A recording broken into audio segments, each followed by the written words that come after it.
La dictadura cubana aumenta redadas contra revendedores y coleros, un mal remedio contra la escasez en Cuba. El régimen quiere resolverlo a base de represión y de implementar controles más férreos, pero la represión no va a contener la inflación en Cuba. ¿Cómo están, amigos? Bienvenidos a Noticias Importantes. Esperamos sus opiniones en los comentarios. Comenzamos. Desde hace meses, los cubanos se quejaban de la desmedida alza de los precios de los alimentos y de la pasividad de la dictadura, que se limitaba a predicar contra la avaricia y el acaparamiento, hacer llamados a la conciencia y pedir pensar como país. Pero luego que las autoridades se decidieran a actuar y desataran una feroz batalla contra los coleros y los revendedores, ¿a quién culpan del problema? Las quejas han aumentado. Las redadas de policías e inspectores y las multas y decomisos de mercancías a los vendedores, incluso a los que tienen licencia, lejos de hacer que bajen los precios, han empeorado la escasez, como mismo pasó cuando el Estado intentó contraproducentes topes de precios. Han desaparecido muchos productos que ya estaban en falta. Cuando aparecen ofertados de forma subrepticia, es mucho mayor el precio. Sucede con el pan, por ejemplo. Antes de que se iniciaran las redadas, los revendedores callejeros vendían la bolsa con 9 panes a 150 pesos. Ahora, los que se atreven a salir a la calle, pregonando casi en susurros, cuidándose de que no los detecte la policía, venden la bolsa con 8 panes más pequeños y de peor calidad en 180 y hasta 200 pesos. Así, comer pan se ha vuelto un lujo en Cuba. En las tarimas de los puestos, muchos productos agrícolas han desaparecido o los venden a escondidas a mayor precio sin que aparezcan anotados en las tablillas.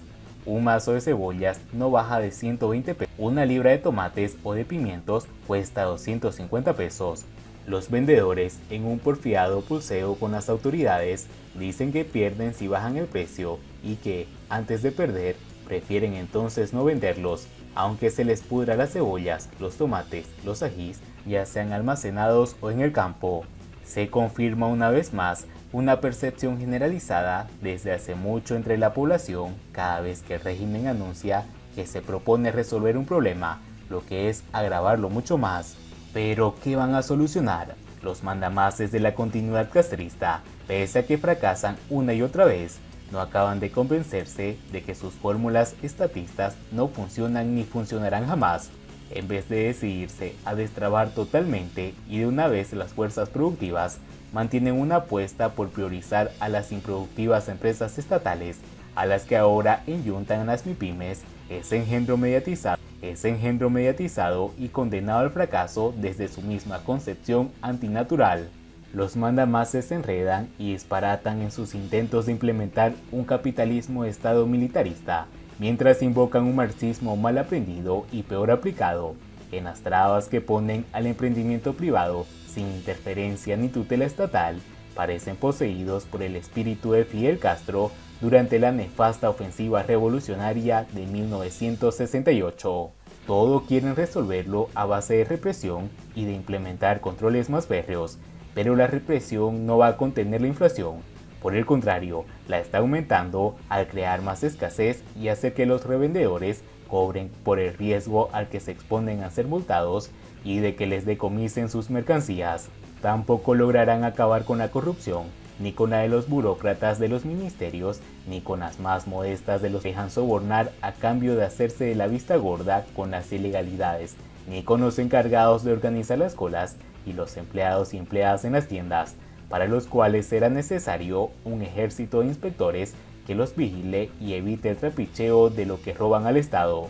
Los coleros y revendedores no son la causa de la escasez, sino su consecuencia. Tampoco son culpables de la inflación, que fue originada por la tarea de ordenamiento, un disparate antieconómico implementado en el peor momento posible y del que se sabía que nada bueno podía derivar. De nada servirá al régimen la reedición de los métodos bolcheviques del comunismo de la guerra. Solo conseguirá hacer mayor aún la miseria de los cubanos y su rechazo a los abusivos mandamases continuistas. Siguiendo con las noticias, el gobierno cubano acorta plazo de bajas de libretas de racionamiento por salida del país. La medida pretende decimar el registro de consumidores, sin hacer distinciones en si el viaje es por motivo de trabajo o de carácter temporal o definitivo, en medio de una de las mayores crisis que ha vivido la isla. Unos 300 consumidores que salieron de Cuba por diversos motivos fueron dados de baja de la libreta de racionamiento en la provincia de Guantánamo, de acuerdo con fuentes oficiales. La medida pretende decimar el registro de consumidores sin hacer distinciones en si el viaje es por motivo de trabajo o de carácter temporal o definitivo. Todo esto en medio de uno de los mayores éxodos que ha vivido nuestro país. Disley Herrera, jefa municipal de Oficoda, explicó al medio local Venceremos que las bajas se dan a partir de un listado de salidas internacionales facilitado por la Oficina Nacional de Inmigración y Extranjería en coordinación con las bodegas del sistema de comercio. De acuerdo al listado, perteneciente a las salidas internacionales del mes de octubre, en apenas un mes, más de 8.000 consumidores de la provincia han salido de Cuba, de los cuales unos 6.000 residen en el municipio cabecera. Herrera aclaró que, tras las bajas, los artículos normados que quedaron en los establecimientos completaron las entregas correspondientes al mes de noviembre. Lo anterior es un reconocimiento tácito a la escasez de productos de primera necesidad que ya dejaron de ser accesibles y cuya asignación actual no alcanza para abastecer a todos los consumidores. La nueva disposición, que se está aplicando de manera expedita, acorta el plazo de 3 meses para las bajas establecidos en la Resolución 47 de 2021 del Ministerio de Comercio Interior. De esta forma, parte de la resolución queda anulada por el comunicado, que es una disposición no normativa emitido por la propia ministra del ramo, Betsy Díaz Velázquez, en respuesta al incremento de la inmigración, lo que representa un procedimiento alegal en el ordenamiento jurídico. Si el consumidor regresa al país, para darse alta debe presentarse en la Oficoda con el documento de inmigración que certifica que ingresó al país legalmente, su carnet de identidad, el modelo 6 y un sello de 5 pesos.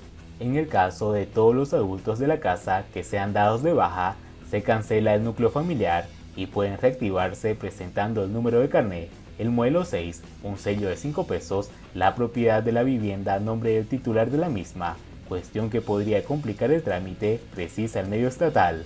En el recién concluido año fiscal 2022, al menos 224.607 cubanos ingresaron a Estados Unidos de las terrestres y 6.182 fueron detenidos en el mar, según las cifras del Departamento de Aduanas y Protección de Fronteras y de la Guardia Costera de ese país. Los números muestran apenas la parte del éxodo que llega a la nación del norte huyendo de la represión, del colapso económico y sanitario en la isla, que empuja a los ciudadanos hacia cualquier lugar. A menudo, familias enteras se aventuran a la travesía ilegal tras vender todas sus pertenencias, incluida su casa. Y bien amigos, así vamos terminando las noticias importantes del día de hoy. Por favor, nos ayudarían mucho compartiendo las noticias y así poder informar a muchas más personas de la verdadera realidad en Cuba. Patria y vida mis hermanos, nos vemos en el siguiente informe.